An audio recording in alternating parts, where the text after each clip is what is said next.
नमस्कार। आज के इस दिलचस्प विश्लेषण में आपका स्वागत है।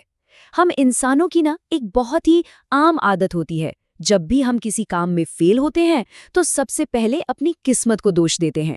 हम सोचने लगते हैं कि यार हमारे पास तो साधन नहीं है, हमारी सारी मेहनत बेकार जा रही है और बाकी दुनिया हमसे कहीं ज्यादा मजे में है। लेकिन क्या सच में ऐसा होता है? क्या हमारी हर नाकामी के पीछे सिर्फ किस्मत का हाथ है? तो चलिए सीधे मुद्दे पर आते हैं और महात्मा बुद्ध की एक बहुत ही पुरानी और कमाल की कहानी के जरिए इस पूरी बात को समझने की कोशिश करते हैं। तो ये कहानी शुरू होती है एक ऐसे किसान से जो बहुत परेशान था और अपनी यही परेशानी लेकर वो महात्मा बुद्ध के पास पहुंचा। उस बेचारे का दर्द उसके चेहरे से ही छलक रहा था। वो हमेशा बस यही रोना रोता कहता था, मेरी किस्मत ही खराब है, मैं जो भी करता हूँ सब मिट्टी में मिल जाता है। आखिर दुनिया के सारे दुख मेरे ही हिस्से में क्यों आते हैं? इस आदमी ने अपनी किस्मत चमकाने का कोई मौका नहीं छोड़ा था। सारे टोने टोटके कर लिए, बड़े बड़े ज्ञानियों के चक्कर लगा लिए, लेकिन कोई फायदा नहीं। उसकी फसल हमेशा बर्बाद होती थी और सबसे ज्यादा मिर्ची उसे इस बात की लगती थी कि गांव के जो बाकी लोग थे, जो शायद उससे कम ही मेहनत करते थे, उनके खेत हमेशा हरे भरे रहते थे। तो वो बुद्ध के पास इस उम्मीद में आया कि शायद वो कोई ऐसा चमत्कार कर देंगे जिससे रातों रात उसकी किस्मत पलट जाएगी। और ये बात बहुत ही शानदार तरीके से दर्शाती है उस जमीन आसमान के अंतर को जो किसान की सोच और बुद्ध के नजरिए में था। एक तरफ वो किसान था जो खुद को दुनिया का सबसे बड़ा पीड़ित मानकर बैठा था। उसे लगता था जैसे उसे कोई श्राप मिला हुआ है। लेकिन दूसरी तरफ बुद्ध ने उसे देखा और बस मुस्कुरा दिए। बुद्ध का नजरिया एकदम अलग था। उन्होंने किसान को याद दिलाया कि भाई, तुम्हारे पास एक बिल्कुल स्वस्थ शरीर है, एक तेज दिमाग है और खेती करने के लिए इतनी बढ़िया उपजाऊ जमीन है। अब जरा आप ही सोचिए, जब आपके पास इतने बेहतरीन संसाधन पहले से मौजूद हैं, तो आपकी किस्मत खराब कैसे हो सकती है? लेकिन वो किसान अपनी निराशा में इतना अंधा हो चुका था कि उसे ये सब दिखाई नहीं दे रहा था। भाग 1, छुपे हुए खजाने का वादा। जब वो किसान अपनी जिद पर अड़ा ही रहा कि उसे तो अपनी किस्मत चमकाने के लिए कोई जादुई मंत्र ही चाहिए, तब कहानी में आता है एक बड़ा ट्विस्ट। बुद्ध ने उसे एक ऐसा राज बताया जिसने किसान के तो जैसे होश ही उड़ा दिए। बुद्ध ने कहा कि तुम्हें किसी मंत्र की जरूरत नहीं है, क्योंकि तुम्हारे अपने ही खेतों के नीचे एक बहुत बड़ा गुप्त खजाना दबा हुआ है। अब जरा कल्पना कीजिए, एक गरीब कर्ज में डूबे हुए इंसान को जब ये पता चले कि वो जिस जमीन पर खड़ा है उसी के नीचे अपार धन दौलत छुपी है, तो उसका क्या हाल होगा? उसकी प्रतिक्रिया बिल्कुल वैसी ही थी जैसी हम में से किसी की भी होती। वो तुरंत लालच और बेसब्री से भर गया। उसकी आंखों में चमक आ गई और वो बस एक ही सवाल पूछने लगा, कहाँ है वो खजाना? जल्दी बताइए। वो चाहता था कि बुद्धा उसे बस वो सटीक जगह बता दे और वो जाकर उसे खोद ले। उसे कोई मेहनत नहीं करनी थी, बस तुरंत अमीर बनना था। उसे लगा कि बस जगह का पता चल जाए और बिना कुछ किए उसकी जिंदगी के सारे दुख दर्द हमेशा के लिए खत्म हो जाए।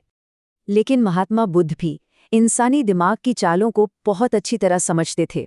उन्होंने खजाने की सही जगह बताने से साफ मना कर दिया। इसके बजाय उन्होंने इस खजाने तक पहुंचने के लिए किसान को कुछ अजीब और मेहनत भरे काम सौंप दिए। उन्होंने कहा, पहले खेत से सिर्फ एक टोकरी मिट्टी लेकर आओ, फिर पूरे 1 महीने तक शांति से इंतजार करो और आखिर में अकेले ही अपने पूरे खेत की जुताई करो। बुद्ध उसे कोई जादुई छड़ी नहीं दे रहे थे, बल्कि बड़ी ही चतुराई से उसे कड़ी मेहनत के एक व्यवस्थित रास्ते पर लेकर जा रहे थे। अब इस 1 महीने के इंतजार वाले हिस्से को समझना बहुत मजेदार है, क्योंकि सच कहूं तो ये उस किसान के लिए किसी बड़ी मानसिक यातना से कम नहीं था। पहले दिन तो वो खजाने के लिए बहुत बेचैन था।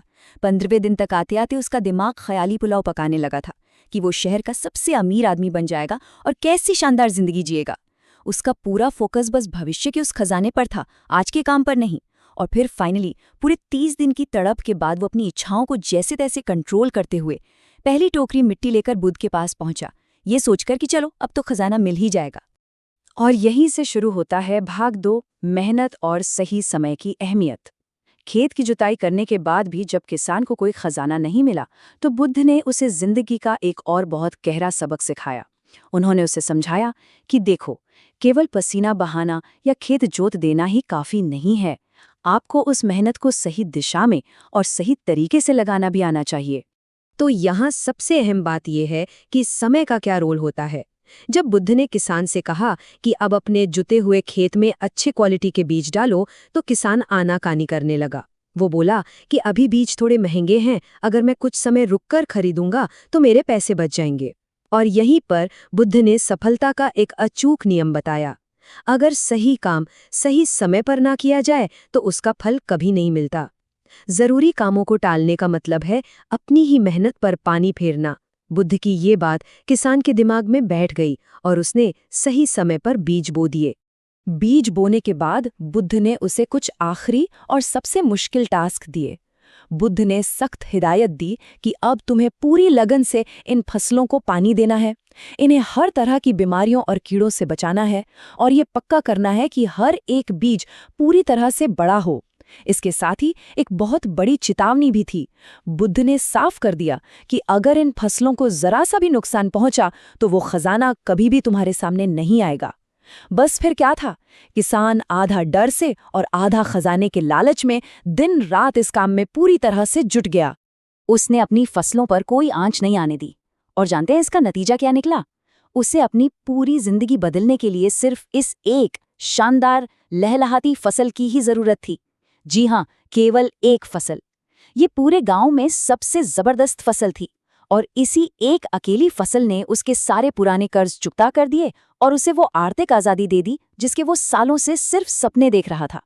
जब उस किसान ने अपने खेतों में सोने की तरह चमकती उस फसल को देखा तो यह उसकी उम्मीदों और असलियत का एक बहुत ही भावुक कर देने वाला पल था।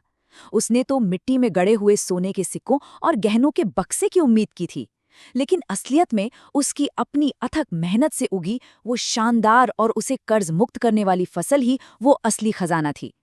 ये बात समझते ही किसान की आंखों से खुशी के आंसू झलक पड़े।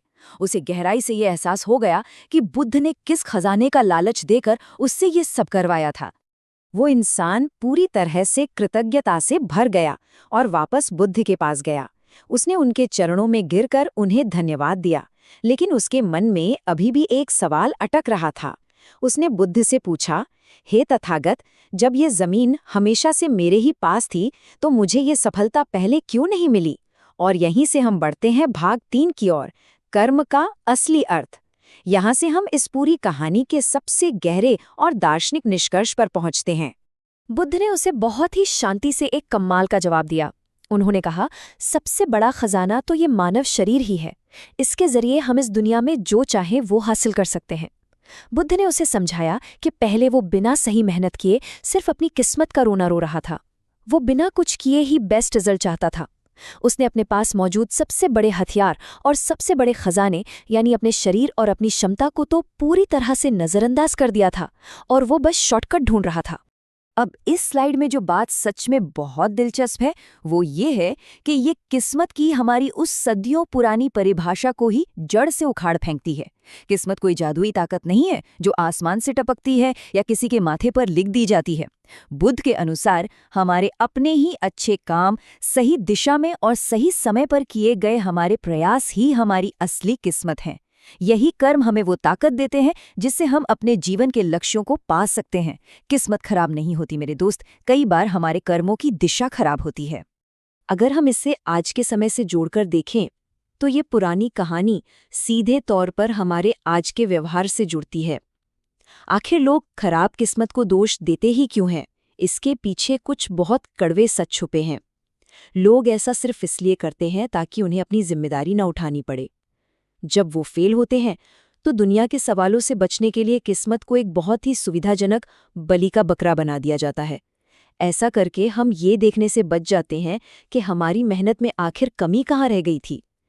किस्मत को दोष देना असल में अपनी गलतियों को सुधारने और दोबारा कोशिश करने से बचने का एक मानसिक बहाना है और कुछ नहीं।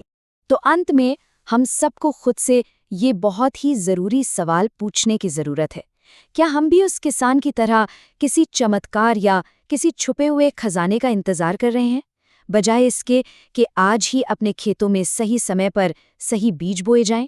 हमें किस्मत का रोना बंद करना होगा, अपनी जिम्मेदारी खुद लेनी होगी और अपने कर्मों पर पूरा भरोसा करना होगा।